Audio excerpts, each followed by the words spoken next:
Trump asks China to cut ties with Kim and calls North Korea hell. President Donald Trump called on the world to abandon support for Kim Jong Un's regime, saying the dictator has turned North Korea into a hell that no person deserves. Calling out by name Russia and China, where Trump visits next, he said that all responsible nations must join forces to deny Kim's regime any form of support, supply, or acceptance.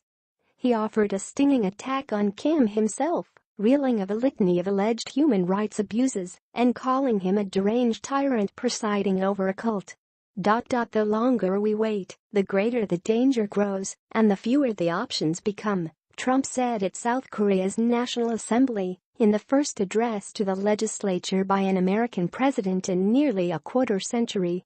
And to those nations that choose to ignore this threat, or, worse still, to enable it, the weight of this crisis is on your conscience. Rallying the world to stand up to the North Korean threat is the central mission of Trump's trip to Asia. Trump spoke just hours before his first trip as president to China, where he will visit the Forbidden City ahead of a private dinner with President Xi Jinping and their spouses. On Tuesday, Trump appeared to temper his often fiery rhetoric toward North Korea, instead calling for it to make a deal on its nuclear and ballistic missile programs. Trump on Wednesday said he's ready to offer North Korea a path to a much better future if it puts an end to aggression, stops development of ballistic missiles and undergoes complete, verifiable and total denuclearization. Still, he also gave a warning to Kim directly, noting that the U.S. has aircraft carriers and nuclear submarines nearby. He said he wants peace through strength and gave a forceful assurance the U.S. would back South Korea and their security alliance, something the South Koreans had sought ahead of the trip. We will not permit America or our allies to be blackmailed or attacked, Trump said. We will not allow American cities to be threatened. We will not be intimidated. The president's address featured a graphic catalog of the suffering of the people of North Korea, with Trump denouncing policies targeting those seen as disloyal or genetically inferior.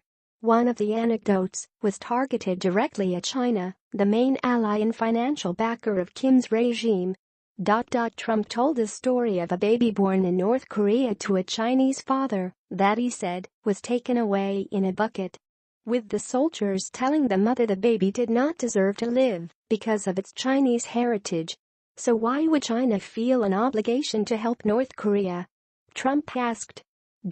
Trump accused the North Korean regime of diverting humanitarian aid to build tributes to its leaders, arbitrarily imprisoning citizens, and forcing tens of thousands to live in war camps. He described one refugee who said he lived more like an animal than a human while in North Korea. Horror. The horror of life in North Korea is so complete that citizens pay bribes to government officials to have themselves exported aboard as slaves, Trump said. They would rather be slaves than live in North Korea.